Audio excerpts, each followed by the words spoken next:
Dans la présence de Dieu, c'est une grande bénédiction.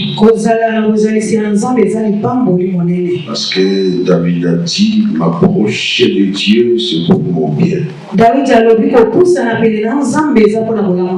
Que la gloire lui soit rendue. Que Dieu te bénisse. Je dis que Dieu te bénisse. Vous savez, quand on est en train de partager de telles vérités, ce que vous devez comprendre, le diable ne sera jamais loin de toi. Il sera toujours près de toi pour te disposer, pour ne pas comprendre et vivre ta délivrance. Vous pouvez chercher le diable dans votre situation. Le diable n'est pas là. S'il peut te dire la vérité, il te dira la vérité, c'est pas moi. C'est le sang de ton père. Parce que le sang de votre père avait déjà des virus. Et vous êtes infecté de toutes les réalités dont vous êtes en train de vivre. Parce que par le lien du sang, c'est là où les gens vivent ce que nous appelons l'érédition.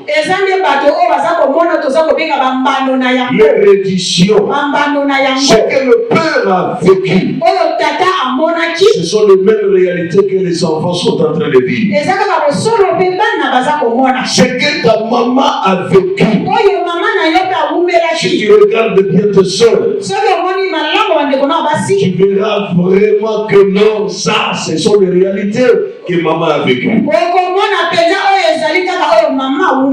Pourquoi? Parce que le lien du sang, comme je vous ai dit, la vie c'est dans le sang. La vie est dans le sang. Pourquoi Jésus nous a laissé son sang? Pourquoi il nous a donné la doctrine de célébrer la Sainte Seine? Et qu'est-ce que la Sainte Seine apporte dans nos vies? Jésus a dit clairement, celui qui ne mangera pas ma chair et qui ne boira pas mon sang n'est pas avec moi. Et il n'aura pas la vie éternelle. Seigneur, quel est le mystère qui est caché de nous? Pourquoi seulement tu nous as rachetés par le sang? Ce sont des questions à se poser. Pourquoi pas Dieu nous a rachetés par l'argent? Mais pourquoi Dieu a utilisé seulement la puissance du sang pour nous racheter? Et pourquoi le rachat? On était entre les mêmes équipes pour être rachetés. On n'achète que quelque chose qui est entre les mains de quelqu'un. On nous a donné l'accès d'entrer dans la présence de Dieu. Et le sang nous a donné l'accès d'entrer dans l'alliance divine. Comprenez cela. Si nous sommes entrés dans l'alliance divine dans le sang, cela montre tout simplement il y a une alliance entre toi et ton père biologique. Cette alliance est liée à la sang que tu portes en toi. Si le sang de ton père, c'est un sang infecté de malédiction, c'est un sang infecté de maladies héréditaires. Voilà les choses que les gens sont en train de vivre aujourd'hui. Je vais vous interpeller. Écoutez-moi très bien. Si ce que tu vis là, c'est la réalité que ton père a vécue, cherchez la délivrance. Est-ce que tu peux dire Amen? Amen. Tu peux dire Amen à haute voix. Amen. Je veux que chacun de nous rendre soi-même. Observez très bien la vie de votre père. Qu'est-ce que votre père a vécu comme réalité par rapport à ce que tu vis aujourd'hui? Tu finiras arriveras à comprendre. Mon problème, ce n'est pas le problème des démons. Ce n'est pas le problème de Satan. C'est le problème du sang paternel. Personne ne peut te séparer de ton père. Parce que tu es son produit. Tu es son fruit. Quand Jésus a révélé dans la parole, vous reconnaîtrez chaque arbre par son fruit. David dit dans Psaume 127, écoutez ce que David a dit. Les fils sont le fruit des entrailles. Nous sommes assis là-bas parce que nous avons la chair. Écoutez-moi très bien. La chair n'est qu'une enveloppe. Mais la vie n'est pas dans la chair. La vie est dans le sang. C'est ça la réalité. Et c'est ça la vérité. Pour la raison. Vous allez constater, si vous avez un problème qui sort, vous aurez une souffrance uniformisée. Cela veut dire que ta souffrance, c'est la même souffrance que ton grand frère. La situation, c'est la même situation avec ta grande sœur. Là, automatiquement, si vous constatez ou vous remarquez, allez voir l'homme de Dieu. Vous exposez votre cas et cherchez le pressement de ce lien du sang. Et ça, c'est une vérité incontestable. Je vous ai donné des exemples. Un enfant qui est né aveugle. Les apôtres posaient la question à Jésus. Seigneur, qu'est-ce qui se passe? Est-ce que cet enfant a péché? Ou ses parents ont péché pour qu'il soit né aveugle?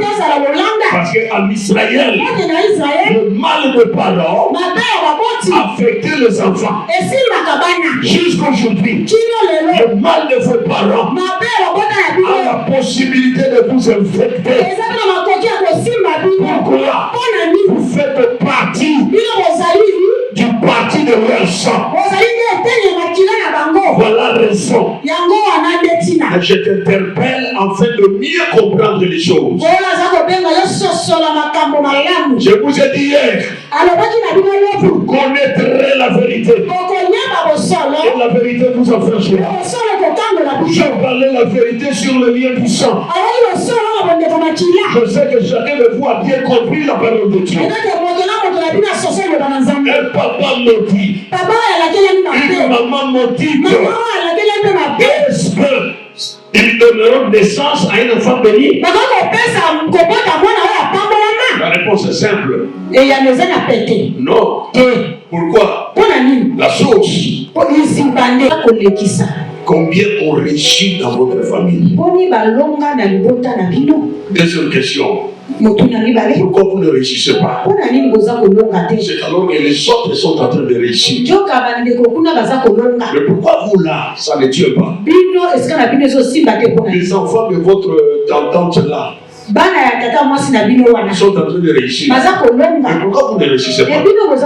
Les enfants de votre oncle, ils ont déjà réussi. Mais pourquoi c'est seulement vous? Est-ce que Dieu est le Dieu de la justice? Non. À Dieu, il n'y a pas de justice. Il est le Dieu de la justice. Il n'y a pas la souffrance sans cause. Ça vous étonne, non? Depuis que j'ai commencé, je ne parle pas de démons. Parce que j'ai compris les causes des souffrances là-bas. C'est là où se trouve le problème.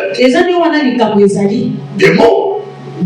Quand vous allez comprendre cela, un démon ne peut jamais entrer en toi s'il ne trouve pas la porte d'entrée. Là, c'est une autre vérité. Je ne vais pas encore toucher là-bas. Mais je touche la réalité de votre famille. Pourquoi Dieu a dit, il donne une famille à ceux qui étaient abandonnés. Et il les délivre. Et le rend heureux. Mais pourquoi ta famille n'est pas heureuse? Pourquoi ton père n'est pas heureux? Pourquoi ta mère n'est pas heureuse? C'est ça la question de réflexion.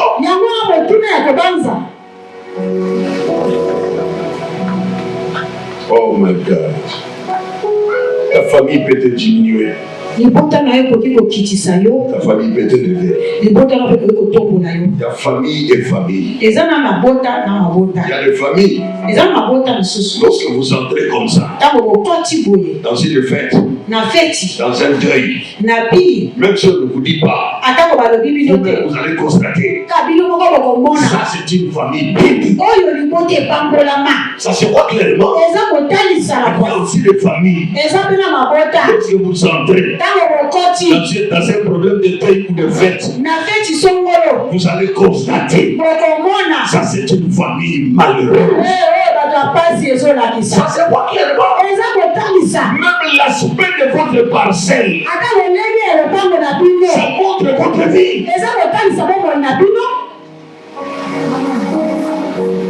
Amen. Tout ça c'est pour te révolutionner. Seul Dieu est capable de donner la solution à ces problèmes. Je croyais que tu allais dire Amen. Non, moi je croyais, je n'ai pas dit de dire Amen. Moi je croyais que tu allais dire Amen. Seul Dieu qui vous donnera la solution. Sans Dieu, votre famille restera dans la médiocrité. De génération en génération.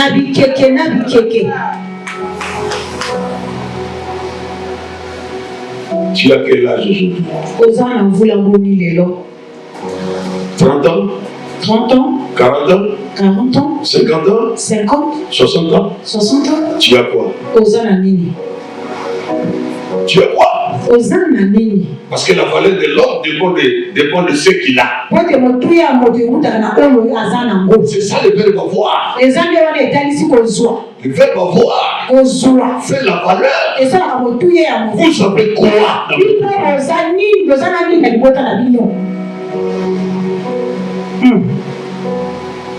Il y a des parents qui louent des maisons. Ils ont commencé à louer depuis leur rencontre avec la maman. Il n'a même pas marié la maman. Il a commencé à vous engendrer 7 ou 8 sans réaliser le mariage avec la maman. Mais comment vous allez vous marier? Regardez le modèle de votre père. Regardez la source dont vous êtes sorti. Votre papa n'a pas marié. La maman aussi. Même maman. D'où viendra le mariage? C'est que l'homme a sémé. C'est ce qu'il moissonnera. Que parents n'ont pas sémé le mariage. Comment vous allez récolter le mariage? Amen.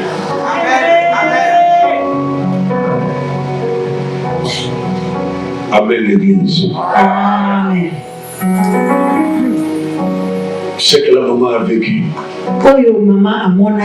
c'est ce que les enfants sont en train de vivre. Vous allez chercher le mariage comme un trésor qui est caché quelque part. Pourquoi? Parce que vos parents n'ont pas sémé le mariage. C'est que tu n'as pas sémé. Comment tu vas penser à récolter là où tu n'as pas sémé?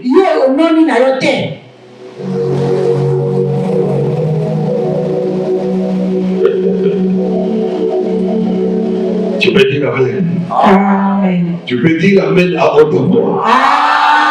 Amen. Ils attendent maintenant que leurs enfants récoltent de bonnes choses. Ça viendra d'où? Qui l'a semé pour les récolter? Celui qui n'a rien semé, la récolte n'est pas pour lui. La récolte est pour les semeurs. Celui qui a semé a de l'espérance de récolter un jour.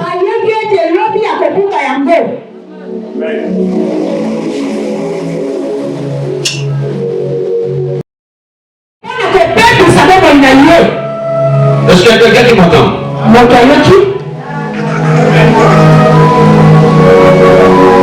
Je n'ai jamais rencontré quelqu'un dans la malédiction et réussir dans la vie. Non. C'est alors dans la vie de toute personne pour réussir. C'est la bénédiction qui est la clé de votre réussite. Lorsque tu es dans la malédiction, rien ne marche. Tu as étudié, rien ne marche. Tu es courageux, rien ne marche. Tu fais la commerce, mais rien ne marche. Tu ne fais que tourner dans une seule place. Il n'y a pas l'élargissement. Il n'y a pas le progrès. Tu ne fais que jouer dans la même place. Pourquoi? La vie est maudite. Ce n'est pas le problème de tout le monde. Écoutez maintenant. Il n'y a pas la malédiction sans cause. Lorsque quelqu'un vit dans la malédiction, il doit chercher la cause de cette malédiction.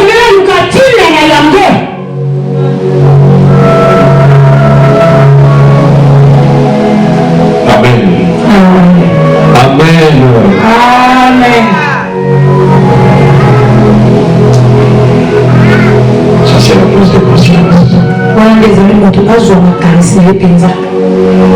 Tu dois rentrer en toi. Les choses que je vis aujourd'hui, c'est que toi. Est-ce que c'est le diable? Est-ce que ce sont les démons? Ma vie est maudite. Ma vie est maudite. Tu vas chasser les démons? Les démons disent non. Ton cas là, c'est pas notre affaire. Il y a quelqu'un qui t'a maudit, non? Parce que tu lui as fait du mal. Et sa malédiction, même ses effets, c'est ce que tu vis là. Combien de femmes vous êtes maudits?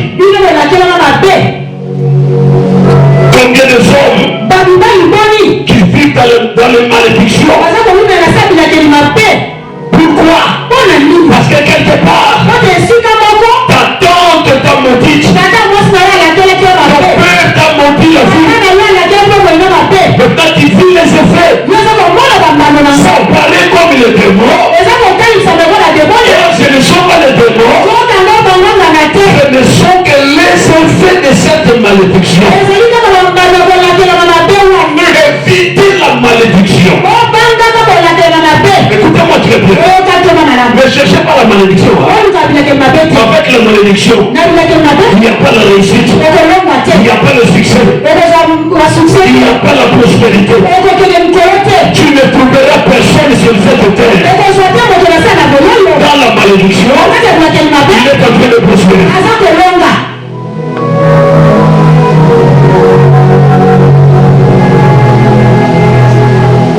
Quelque part, je peux dire, mieux vaut être possédé. Mieux vaut être possédé que d'être maudit.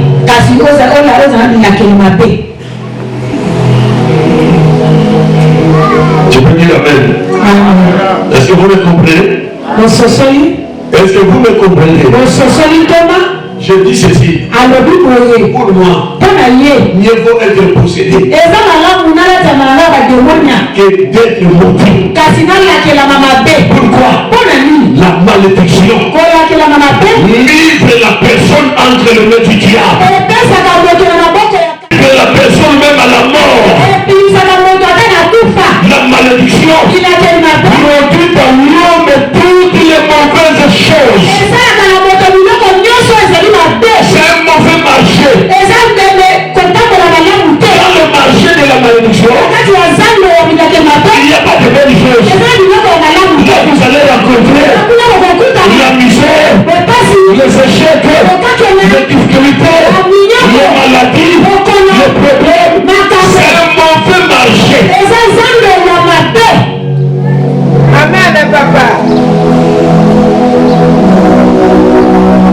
Qui t'a maudit? Qu'est-ce que tu as fait? Que cette malédiction donne ses effets.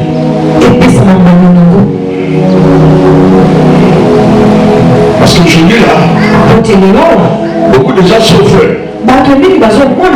Le problème, ce n'est pas la cause des parents. Non. La façon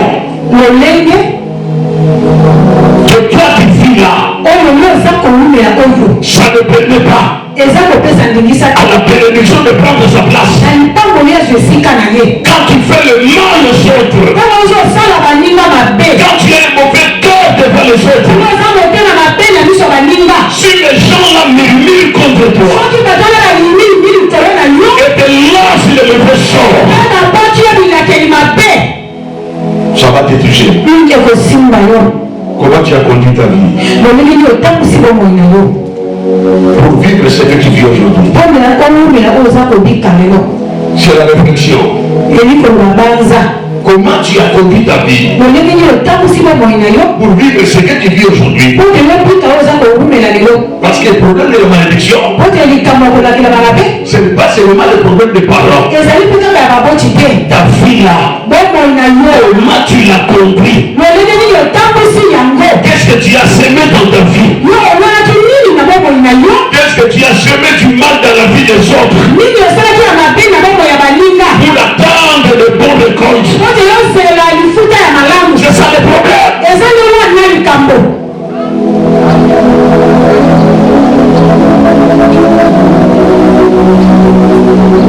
Amen, l'église. Amen.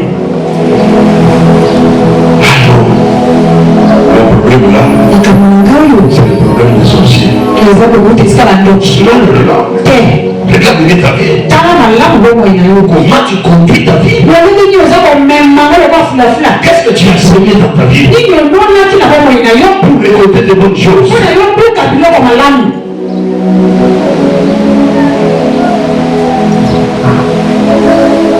Voilà l'importance de la repentance. Beaucoup de gens prient aujourd'hui. Vous n'êtes pas passé par la repentance. Parce qu'on t'a invité à l'église. Depuis que tu es venu, tu es resté avec les noms.